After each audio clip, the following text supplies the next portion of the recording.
Welcome, everyone. I think we're slowly assembling and getting started here. I'm Gary Roberts. I'm the president of the Board of Trustees for the Society of Arts and Crafts. So pleased to be sponsoring the special event with the Lucy Lacoste Gallery. And I want to just thank our partners at Boston Design Week for including us in their schedule. I'm joined tonight by Lucy Lacoste. I'm sitting here in her gallery in Concord, Massachusetts. And two of the artists she represents, Fein and Josephine Burr, are also on our Zoom meeting. So thank you all for joining us. I just say a couple of words about the Society of Arts and Crafts and our current show, Cups of Good, as part of our Craft Boston online marketplace. The Society of Arts and Crafts is America's oldest continuously running nonprofit dedicated to promoting contemporary craft and craft artists. Our mission is to support and celebrate craft makers and their creativity. In the last 2 years, we have been moving to an online Craft Boston experience for our artists and patrons. Our current show, Cups of Good, runs through the end of the month. So there's lots of great work for sale, including pieces by one of our artists, Fein, which I just got this in the mail from Lily yesterday. As a nonprofit, all the proceeds from sales at our Craft Boston shows are shared with the artists and go to support our operations to make this kind of programming possible. So I encourage you to go there and look for amazing vessels of all kinds in many media and forms. Donate if you wish. We are always looking for help from our audience. And this show is part of a series of free public events that we put on in connection with our various exhibitions. So I'm so glad to have a chance to talk with Lucy and Lily and Jody. I've known Lucy for almost 20 years. I've been a longtime friend and patron of the gallery. And I'm so delighted that she's available to do this with us. So with that, I'm just going to say, hi, Lucy. Cheers. Cheers. Thank you for the tea that you're serving me tonight. And why don't you tell us a little bit about the gallery? Okay. I've had my gallery for a little over 31 years and had the pleasure in that time to represent hundreds and hundreds of artists and to really evolve through my gallery. We've shown artists from all over the United States, Canada, Japan, China, Denmark, France, Belgium, everywhere, England. It's been a great pleasure to represent all these artists. And you can kind of see behind us our current show, which features Sydney Jimenez, who's a very young artist who's making waves. She's currently at the Archie Bray, and this is her show, Skirts and Hoodies, which portrays and communicates the experience of being a person of color in a white-centered world. So I hope you'll visit us. Great.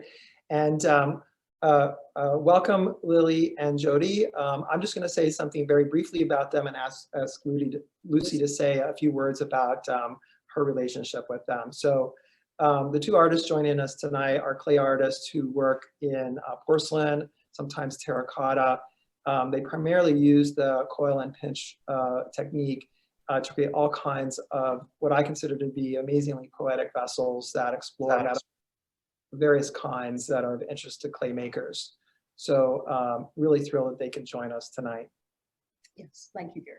Yes, so we met Lily probably about somewhere between 3 and 4 years ago, and you always made functional as well as sculptural work. Your work has gotten much larger and much more sculptural, for which I'm pleased. Lily followed her dream and went to New Orleans a few years ago to research George Orr, and out of that came a wonderful show she did for us in response to George Orr. I don't know if you can see that or not. Anyway, and also being a musician, she's gone back down to New Orleans. And of course, I was born in New Orleans, so I support that, totally.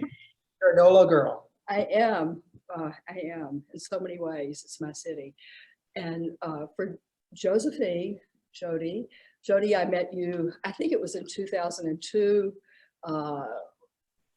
when I saw your work. I must have been at Haystack, and I bought a piece from the Blue Heron on Deer Isle, which I truly, truly love. Your work is poetic, and especially the assemblages you have behind you, but you also do another series of perforated vessels, which speak to, I think, the world when industrialization meant that everything was done by hand. Great. So our format for tonight is the four of us are going to have an informal conversation, which I will facilitate. We've identified a few questions that we want to talk about together. And then when we're finished, we invite you to join our conversation. In the meanwhile, you can put questions in the chat. We probably won't interrupt ourselves to address those immediately. We'll try to take those up in the second half of the hour. So with that, I'm going to invite Lucy to begin with some personal sharing about some clay vessels that have made a big impression in her life. Things that she has touched, exhibited, lived with, Held in my hands. that have really sunk in deep for her. And then the rest of us will follow. So if you just bear with me for a moment, I'm going to load up a slideshow so you can see some images, and then Lucy will get started. Thanks. Thank you, Gary. Yeah, just multiple. You want to go up. Okay. Up above that.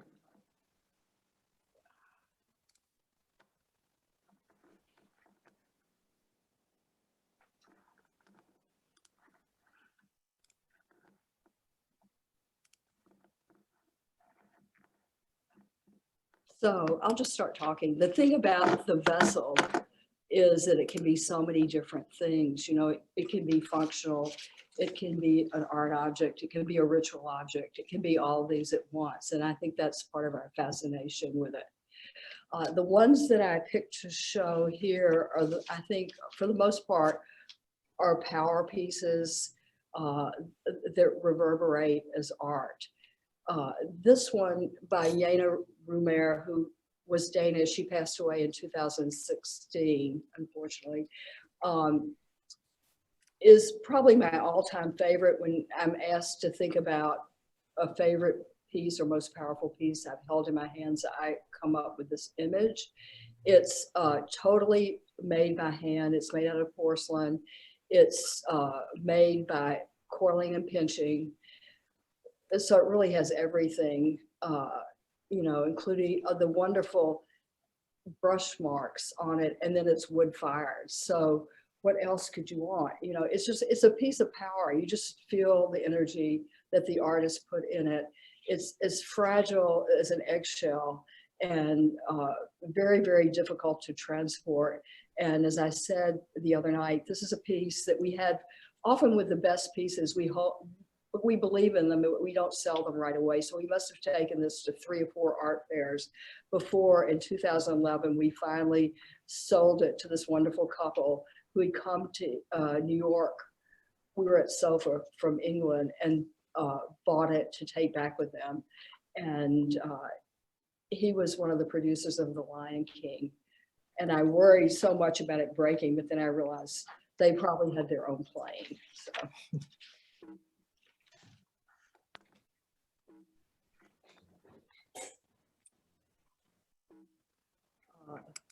Yeah, this is a gorgeous. This one is by Lev Abruzzier-Seesby. She's Turkish, considered one of the foremost Danish ceramic artists. This too, ladies, is coiled and pinched, and I think the coiling and pinching gives the pieces such power of invested human energy. And what I love about this piece, in addition to the decoration, which is nice, and the matte black and everything, it's all about the interior space, which I wish you could see. The interior space is as important as the exterior, and you feel the power of the void. So then you can go to the next. I'll just say one word about her work, which I've seen in your gallery. Yeah. Maybe hard to discern in this photo, but oftentimes the base is no larger than a quarter or a dime coin. So you have this incredible display of balance. It seems like it's floating usually. They do seem like they're floating. That's They, right. they really are forms of human energy. They're not perfect, but yet they're so amazing. And I'm just showing this one because people love her turquoise blue ones, like it's like the Turkish blue. And this is just a genius piece because the line around it is not glazed, and it just makes all the difference. And of course, Karen Carnes, when I think of function, I think of Karen, who we have long represented. And the thing about Karen is she made hundreds of pots, but even the functional ones were sculptural. And this one I just think is especially beautiful, and I remember it.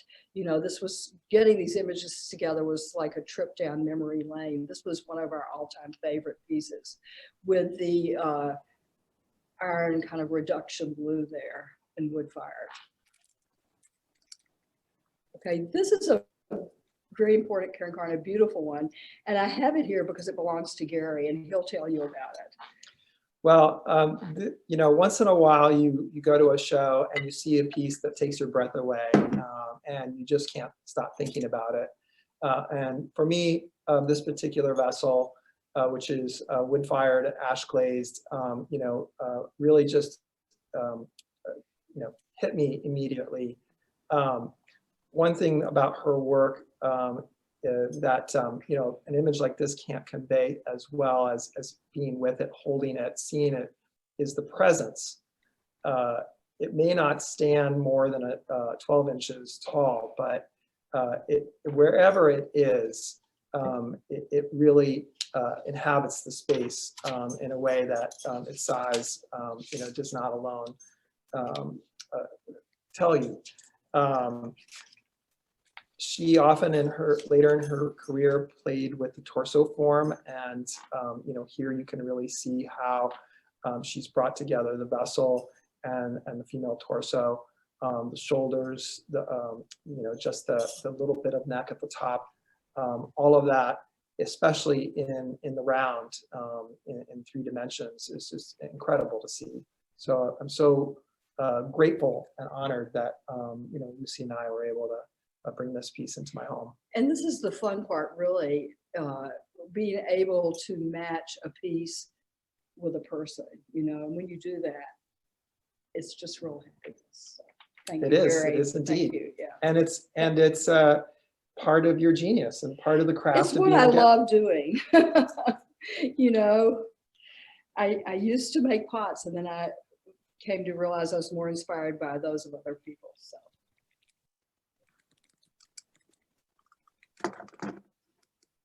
Well, I have to put some Warren in here, and this is one that I do own, and I do love it, and I do love Warren's platters more than anything, because to me they're like paintings. So I don't know, how can you top these brushstrokes? They're really fantastic.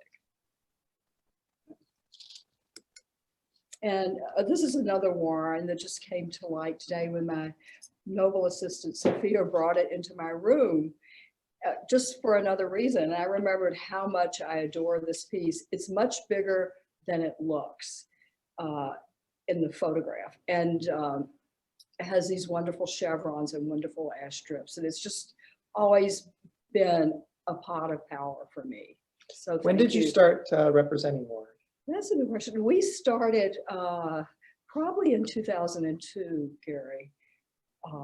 Have to think back, but that was the first Mark Shapiro curated a seminal show for us, Architectural Ceramics Beyond the Body. And then we met Randy Johnston. And Randy introduced us to Warren, and we did this fabulous show called Functional Connections. And it was people who were connected through Warren. A very brilliant, wonderful show. And I mean, I can say that because I didn't, Randy curated it, I didn't. But anyway, I had the pleasure of producing it, and it was lovely. And after that, Warren asked me to represent him, and I was taken aback, but I went, yes, of course. You know, and we have done many, many shows with him and for him.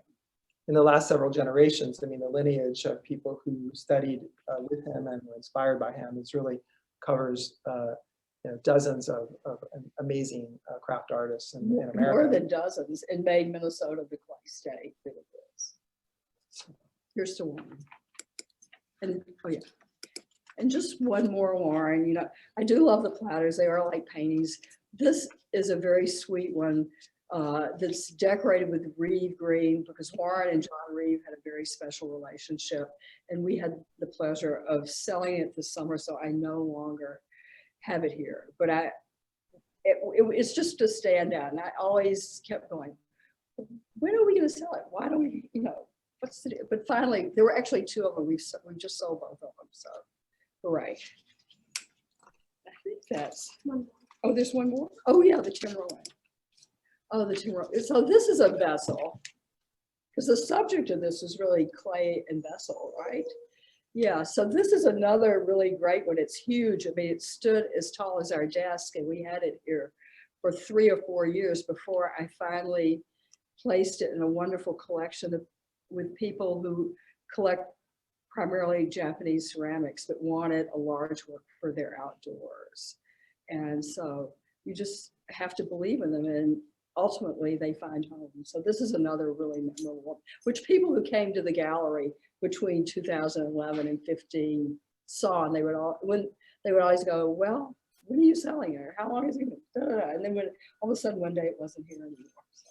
Lucy, can you say how Tim sources his clay? A little bit about that. Well, Tim's clay is part of Tim's story. And as we knew Tim, when we were introduced to him, all his clay was native clay that was sourced primarily from a dig in New Jersey, when they were building a Marriott, although he also got some from that place, Jody, you probably, Stancil's.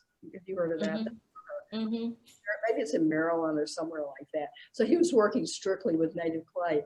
And this is the period of this. I love the native clay, because I like it raw and soulful. And that's what his work was and is today to a large degree. So he had something like 15,000 tons, and then he ran out. So.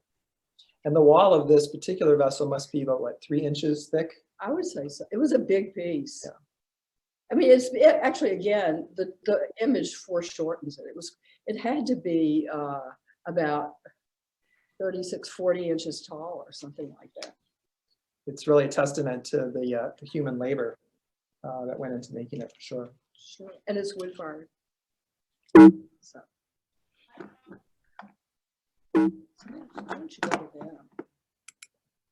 Okay, so we're going to now invite Lily. May I ask you to talk about some vessels that have made a difference in your life?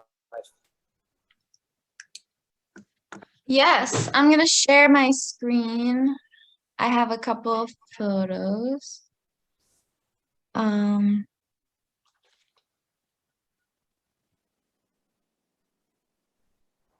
not sure how. Oh, okay.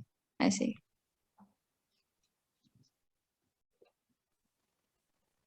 Okay, can you all see my screen? We can. Yep. Okay. Okay.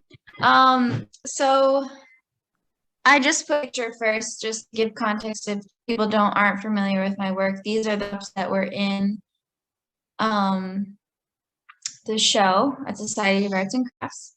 But what I wanted to talk about were cups or works that have been huge inspirations to me. This is a Betty Woodman teacup and saucer that I saw this exact one, because I found it online through a collection at an Ensika one year, and it kind of like stopped me in my tracks. And I was, I think, amazed. I mean, I love Betty Woodman's work, and I love the more colorful planes, which play with, you know, the vessel in a way that I also like to play with a vessel. But there's times when these more like simple, elegant objects stand out to me more. I think maybe because of like because they represent like the beauty of function when something just is incredibly nice to hold and use and forward. A cup, just a cup. So that really stood out for me and inspired me a lot in terms of striving to also do that. And the cups in this show, as you saw, are not anything like that. They're about play and experimentation. But sometimes I go into other avenues in my process where I just want to make the perfect cup. And I love that goal. It's like, it's so simple, but it's also like an endless discovery. So that's that. And then there are a couple Peter Biesecker cups. Peter was my professor in undergraduate. I have one of this type of cup, just the cup itself, that lives at my mother's house. But every time I go there, I have this like relationship with this cup. And there's another Peter cup that my friend has in Ohio. Whenever I go see her, I hold that cup and use it.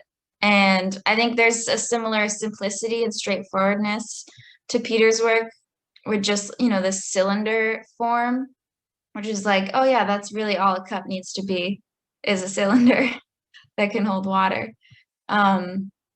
And I also know when we were talking before, Jody brought up Edmund Ball, which is someone that's also inspired me and has, studied the cylinder. And that was always something that was really inspiring, just kind of like these very deep, but also simple investigations. So that's something I'm interested in. And then I think it's kind of interesting to then show you what the work that I make these days looks like, which is much more sculptural. So these are a couple examples from the latest show that I had with Jody at the Lacoste Gallery. And you can see that they're nothing like Betty Women's teacup or Peter's cup, but there is something that still resonates with me about those objects. And I think that they do really influence the things that I make and how I approach form. So yeah, I think that that's all I'll have to say on this question. So I will All right, we'll hand it over to share my screen. Oh, I stopped sharing. Okay. Lily. Jody, you're up. Hi.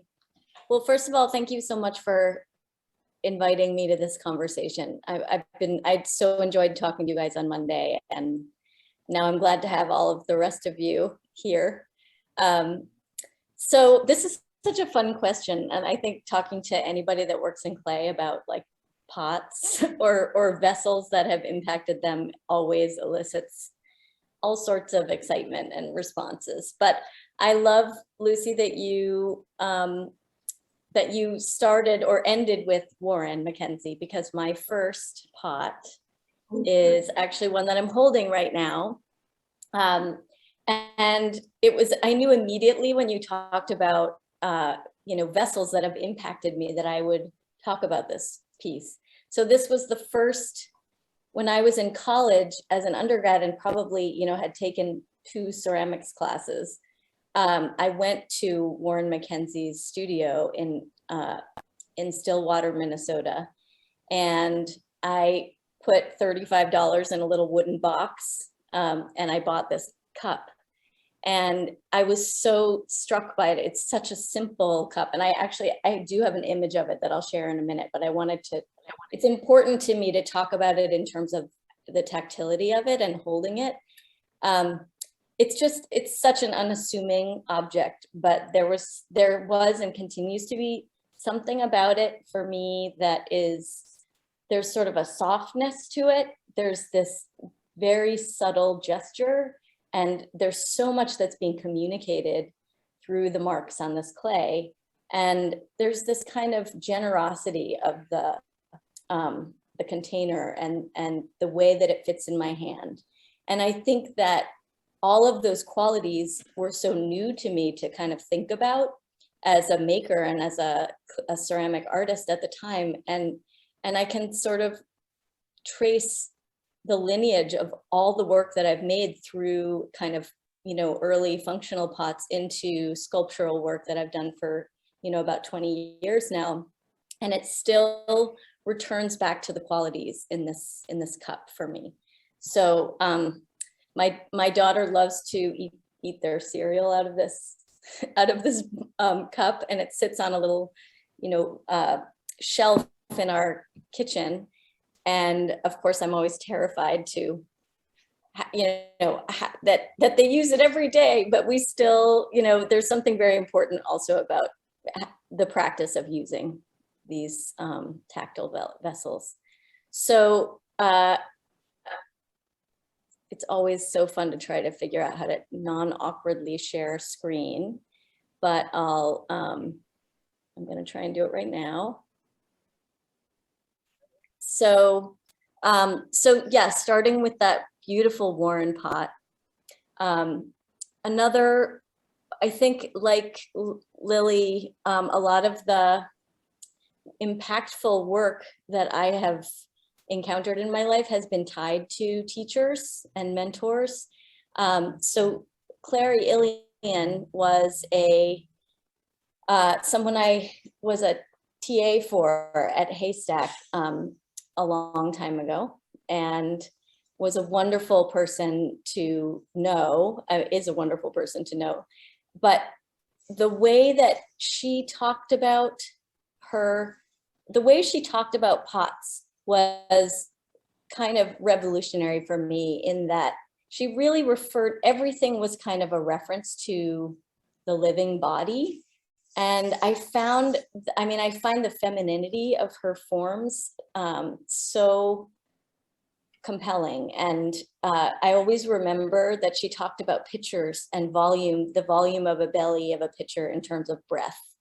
And that's another thing that has really stuck with me in, you know, thinking about interior space and thinking about containment, that it is kind of it's like a living space. And so I wanted to share her pieces.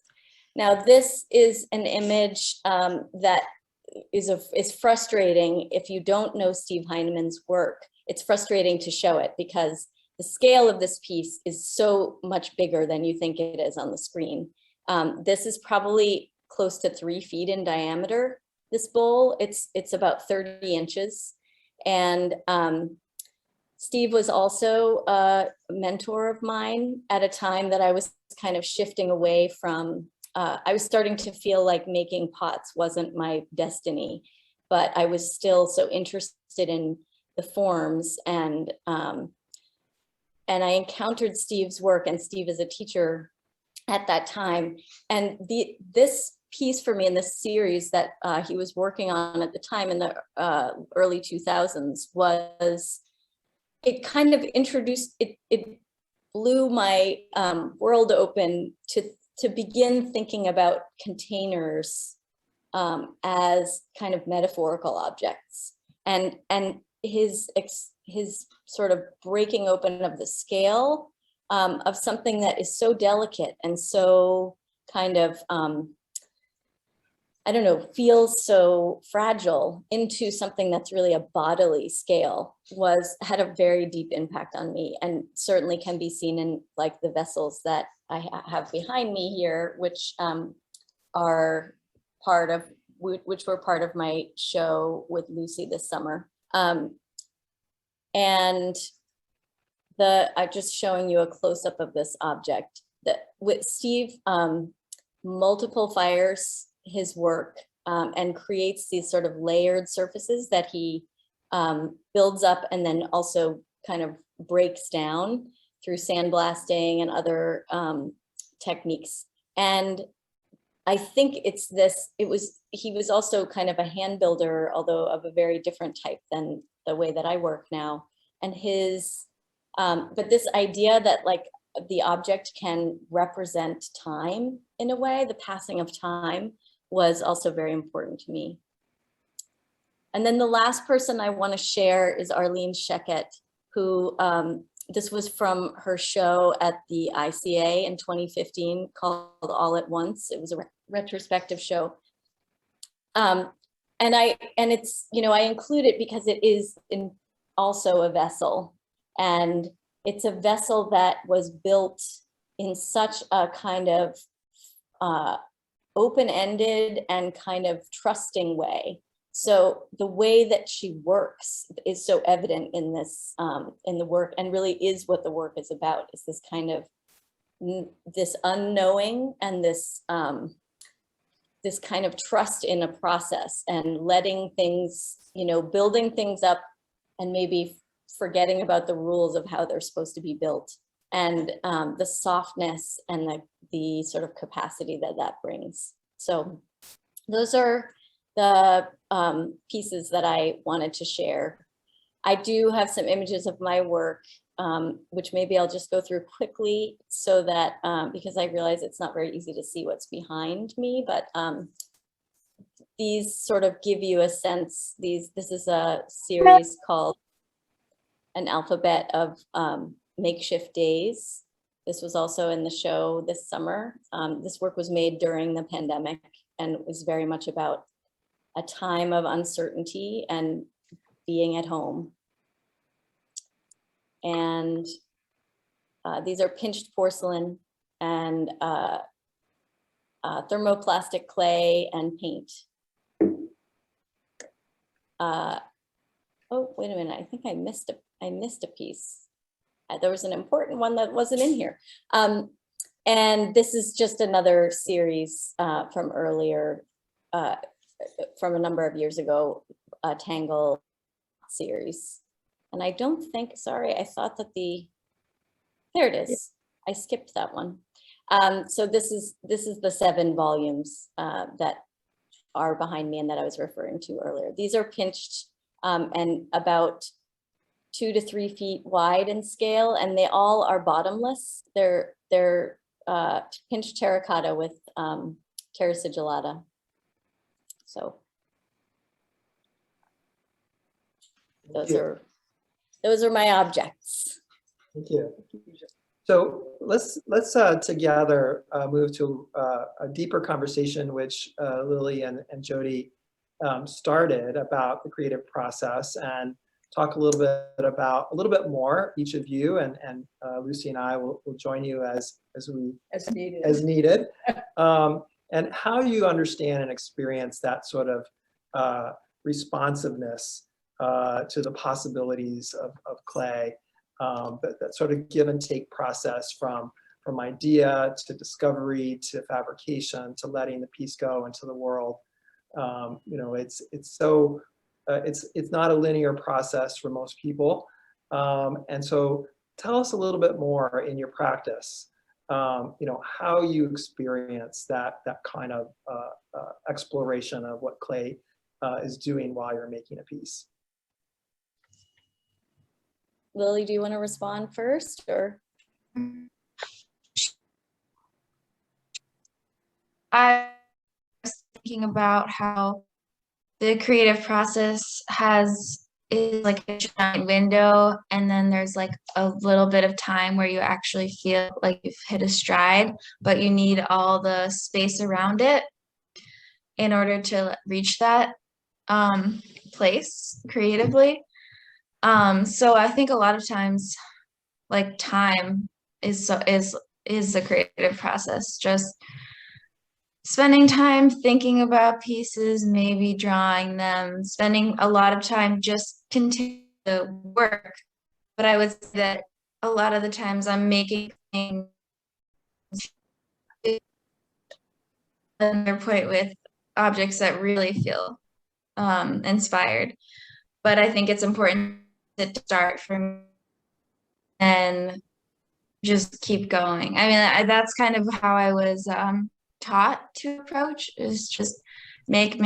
I have a friend, George McCauley, who's a wonderful potter, who always, really, like, I make work, but I only make a couple good things. And I really like that, because I don't know, it's all about just like keeping making, and like that you're not always going to create something that's like, you know, beautiful. But I think it's that like devotion and commitment to the process itself that allows for those creative, inspiring moments to happen. So, but what I'm literally doing when I sit down is I have an idea in my mind of what I'm going to make, and I cut out a base that for that form, and then I just start going. A lot of the times the form does change, and I love when I surprise myself, and when the material more so dictates what's going to happen. Like, oh, I thought I could make this thing like this, but really the porcelain that I'm using doesn't want to do that, so it's gonna turn this way instead. So and sometimes that feels like a bit of an argument with the clay, and sometimes it takes multiple times to find a happy medium. And I have a lot of failure in my process as well, which is fine by me, because I don't know, it seems like oftentimes after that failure something grows out of it. So that's my bit I about think- creativity. I think, Lily, I love what you say about failure. And I think I'm always battling and trying to push myself in the direction of actually loving failure and sort of treating it like yes and instead of no but. and not always necessarily in the sense that like I learn from my mistakes and I do it right the second time, but actually allowing myself to maybe give up control over the outcome and say like, well, maybe what I thought I wanted the outcome to be isn't the only way.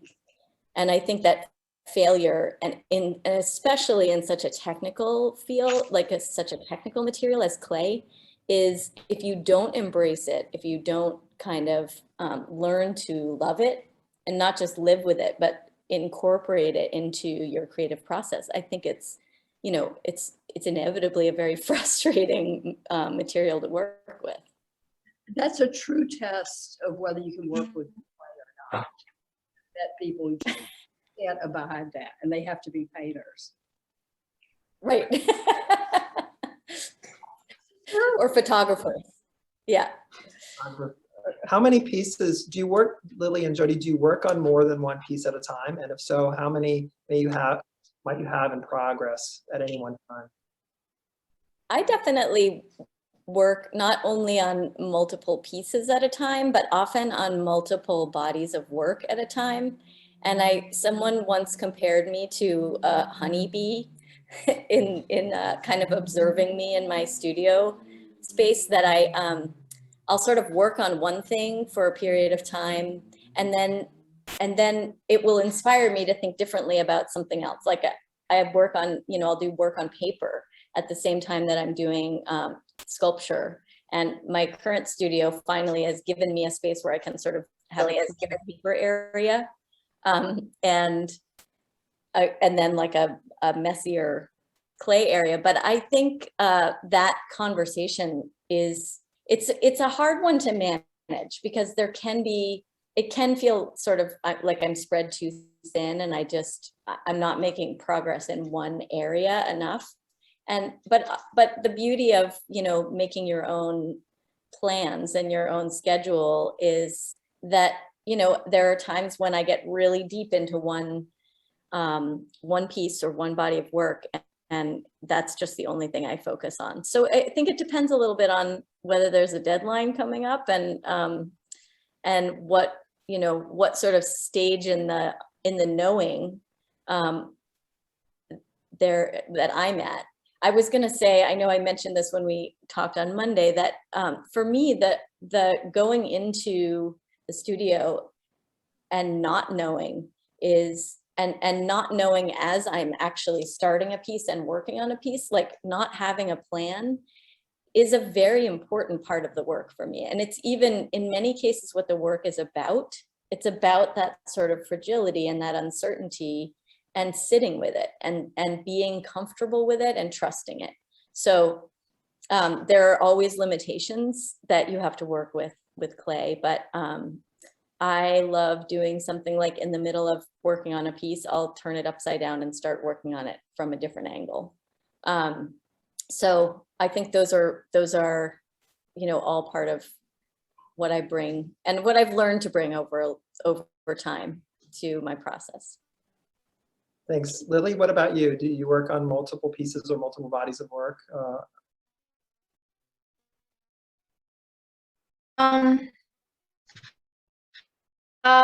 Yes, I do, like, in actual sense,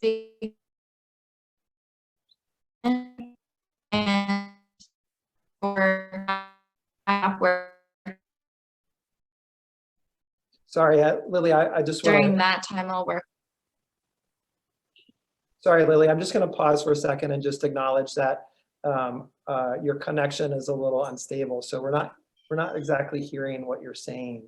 Do you want to try, you want to start over? And Oh, I'm sorry. Maybe turn off. Yeah, can you hear me now? Yeah. go ahead. You're with it. Okay. So, oh, sorry, that's my dog. Oh yeah, I do have to practically work on more than one thing because I have to be patient a lot of the times and let things set up. And if I'm making a form that's really complicated, I have to stop. And I've learned that over time after failing a lot with that particularly, and like wanting to keep going on the same thing. But I would say that I've gotten better at pausing, and then I usually make smaller scale things. If I'm working on like a larger piece, I'll pause and make some smaller objects. So, yeah. Great. Let's continue talking about the creative process a little longer, and maybe we can invite some of our audience to ask a question, a new question, or follow up on something that we've already touched on. Could you tell us a little bit about how you think about the tactile, the sensory qualities of clay as a medium and the objects that you're hoping to achieve? I'll just note, just to get us started, I brought a piece from my collection. It's a Byron Temple tie jar, and without even planning to do so, I've been holding it in my lap this entire time. It's been so like reassuring and grounding. I didn't even realize I was doing it. You know, a lot of the themes we've touched on about openness and expectation and surprise, I think are, you know, really for me exemplified in this particular jar made of porcelain, which is potentially to be opened, but really in some ways closed forever. And so, you know, it is a container of a kind of a secret. One of the things that I really love about, you know, clay objects is how they, you know, they invite your eyes and your hands to, you know, explore. And so for the two of you, can you say more about how you think about those elements of outline, color, volume, balance, you know, all the aspects of, you know, bringing your hands and your eyes and maybe your lips and your ears, maybe less often, to the experience of making ceramics and living with them. Mm-hmm. Lily, you want to give it a shot? I know that you, when we were talking the other day, you were talking about something that just I can't stop thinking about is, you know, in the way that you make your vessels and in other vessels that have been made in a similar way. For you, it's almost like when you're experiencing someone else's objects, you're holding their own hand. You know, say more about that. Oh yeah, yeah. People, because so when you see my objects up close, you see that I leave the finger marked surface, and that's very apparent. And I don't like to put very thick amounts of glaze on because I want to retain that. So I like kind of transparent glazes or washes that retain that. And I've had people come up to me after buying my work or holding my work and say, I feel like I'm holding your hand or touching your hand. And that's interesting because I feel like that's exactly what I'm striving for, is like creating this sense of intimacy through an object, where where like an object can be, almost as important as having a relationship with a person. And I think that's like when we all talk about objects and see how excited we are about them, we see that there is this potential for like connection through an inanimate thing. So I feel like that's why this technique really resonates with me. And that's why I think I became so enamored with it in the beginning. And once I started doing it, I didn't stop, because I love how intimate it is. So, Yeah. For me, that sense of touch, harking back to talking about the pots that have kind of impacted me, and really just clay in general. Clay is such a fundamentally touch-based material in the making and in the using or the experiencing of a ceramic object. And I think, it's become more and more important to me to think of the pieces that I make as records of the labor and the time of making them, and that they're kind of they're like a trace of something. So they're very meditative in that way, and the finger marks are such an important part of that. I think the building up of surface for me is also a kind of continuation of that. So in some cases it's a terra sigillata or something kind of very minimalist. And in some cases I'm thinking about color as having sort of emotional, like as an emotional language. And I spend a lot of time building up color or developing a color, formulating a glaze for a specific piece, because I know that I want it to be this kind of drippy, goopy orange, or a ultramarine blue, or something that kind of, for me, conveys a poetic quality. So it's with the color or with the making of an object, I think I'm always thinking in terms of metaphor, and maybe not so much in terms of technical goals or ideas, but more in terms of like a quality that I want the work to have. Lucy, anything occur to you about, how the artists that you've represented or pieces that you've lived with, exhibited here, really showcase, what the sensory qualities can be? Well, I mean, clay is all about the sensory qualities. That's another way it has it over all other mediums. So you've got everything, and it always comes down to, I think, touch or the feeling of calling out to you. But you've got the color, the beauty. You can have glaze or so many different kinds of surfaces. I mean, clay really excels at relating and speaking to all the senses. And then, people who are makers of clay, then it connects to food, and that's taste. So it just keeps going around.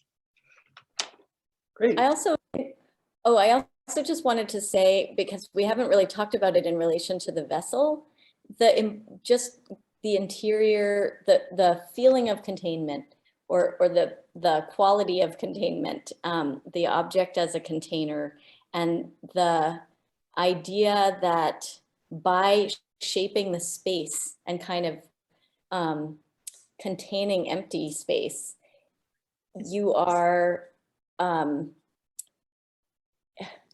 you're sort of creating. I really just lost I lost my beautiful thing I was just going to say, but containment is the idea that a pod can contain empty space, and that that is a kind of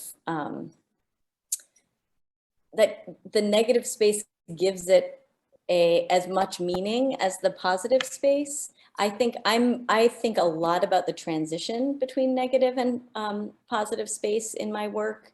So the edge, the actual line that's created by the rim of an object, or the shadow that is created as it sits on, the shelf, and how that is as much a presence as the physical form itself. It's like an echo. I get it. I mean, you see that about the containment of space in your perforated vessels, or all of that, as much about the negative as the positive. And if you look to Alev Sisby, who I showed, I mean, that's what struck me. The negative space was just as, you feel the energy there. And you get that a lot in Native American pots too. All that human energy that's invested in it to make the container. I wonder if this is a good moment to invite our audience to join us. We're making this experience together, so we're exploring these topics. We're not working from a script here. So join us in the creation process. Does anyone have a question for Lucy or Lily or Jody? I mean, I have a question while people are thinking, which would be, how did each of you become interested in clay? I was really curious about it. I have no idea how you got interested in clay. Me? Yeah, you. Oh, well, it's kind of interesting. I was not I took my first ceramics class when I was a senior in college. I was not a ceramics major.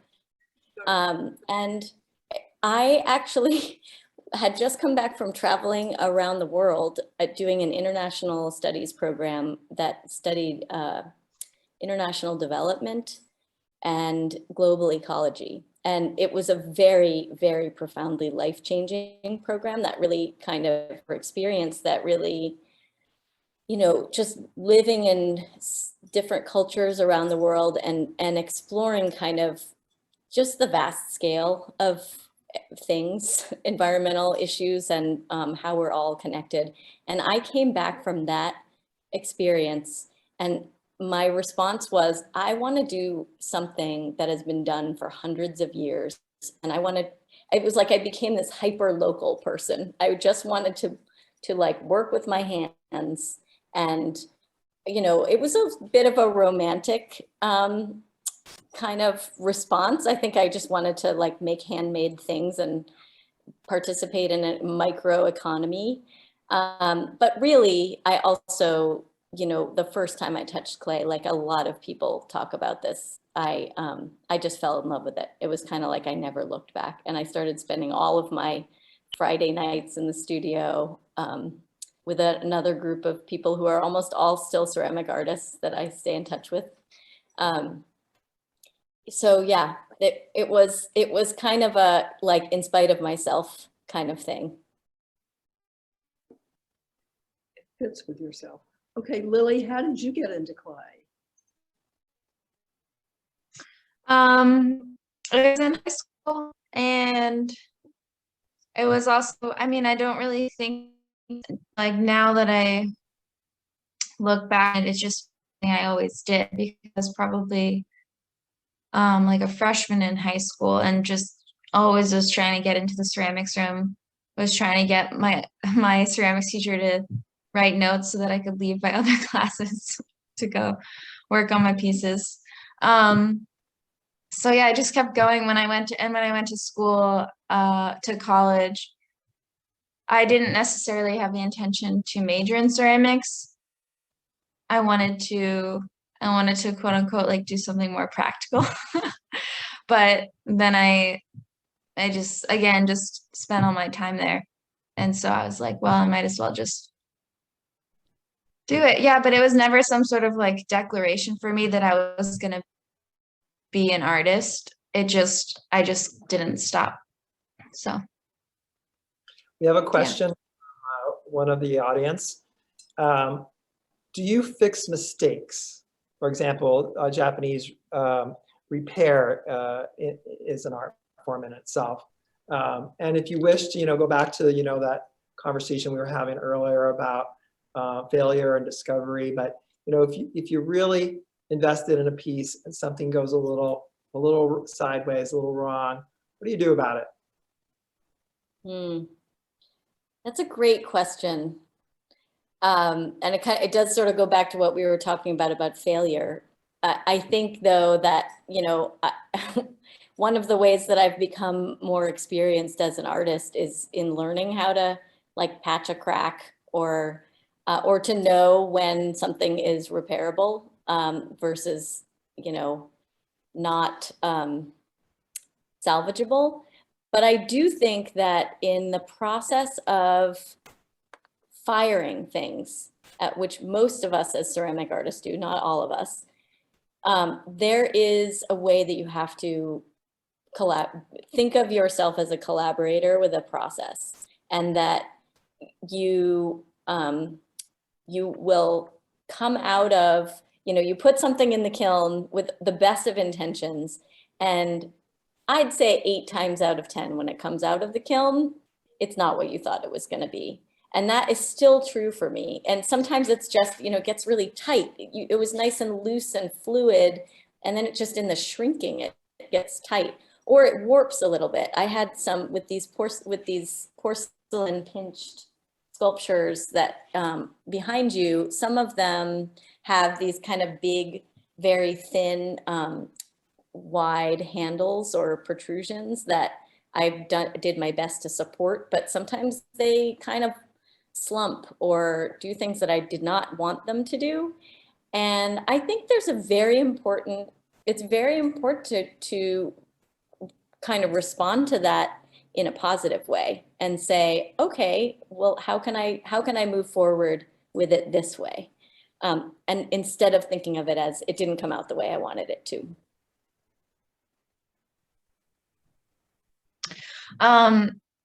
Yeah, I think I've also gotten better at patching things.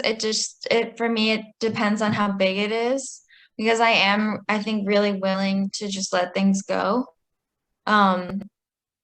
But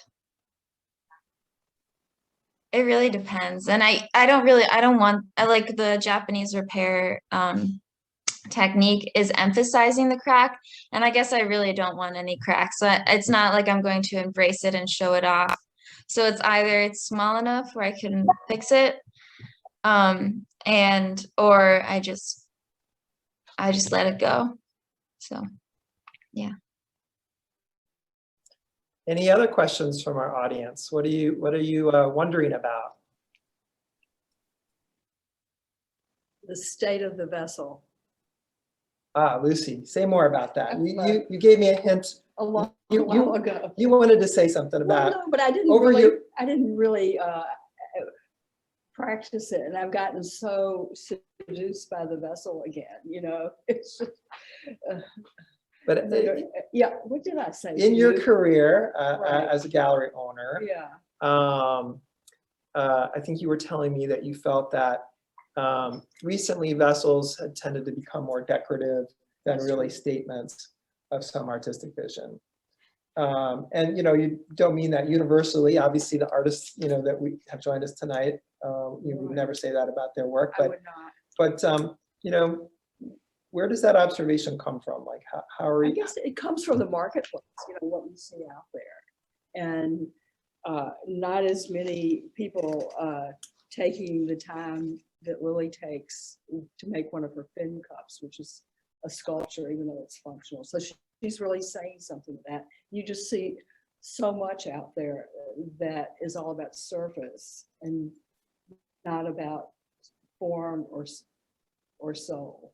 So the vessel has had its day. It's had many days, and it will endure.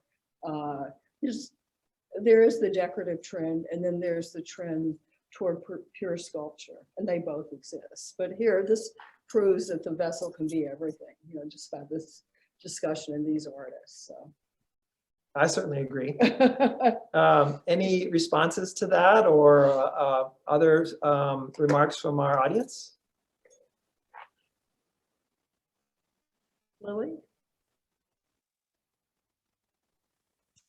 Yeah, I think that I was enamored that form is equally as important, or is like any process that you do in ceramics, to try and spend the same amount of time on each process. So like the making the object and glazing it, basically. Well, I think that my tendency is to spend more time on the form because that's what I'm more excited about, and to get a little quick sometimes with the glazing and the surface. So that's something that I've been over years just been trying to focus more on. I feel like I've always been a form person and absorbing those things that I see that inspire my form. So for me, whether it's adding texture, sometimes I do some really detailed texture to the surface, or whether it's just spending more time on glazing and experimenting, showed that those colorful stripes, like that's very new for me. And that was, something that I spent in the form probably doing. So yeah, that's what I thought of when you guys were talking. Jody? Well, I guess I know that we're at the end of our time, so I'll keep it brief, but the thought that I had was that really the vessel is everywhere in our lives. It's such a, it reflects back to us everything about who we are. And it's something that I love about being a ceramic artist is kind of the richness of the vocabulary that we can draw on, like from the sink to the cup to the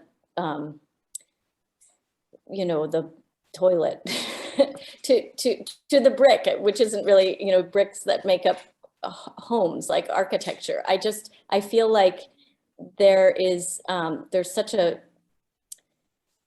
just a huge network of language to draw from in terms of the vessel, and it's kind of amazing to imagine it. I mean, it will always be with us. Will be, that's for sure. Some artists, are inspired by the gasoline can and the lighthouse, and in 100 years, other artists will be inspired by different forms that we can't even imagine. So, Yeah. well, with that, I just want to thank Lucy Lacoste and Lily Fein and Josephine Burr joining us for this incredible conversation. You can find their work at lucylacoste.com, or even better, visit the gallery here in Concord, Massachusetts. Lily's work also is available at the Cups of Good show at societyandcrafts.org. That show runs through October. You can find on our website all kinds of vessels that are affirming the traditions in which they're working, and also others that are reinventing them and reimagining them and renewing them. So with that, thanks for joining us and have a great night. Thank you. Bye. Thank you, Gary. Bye. Thanks, everyone.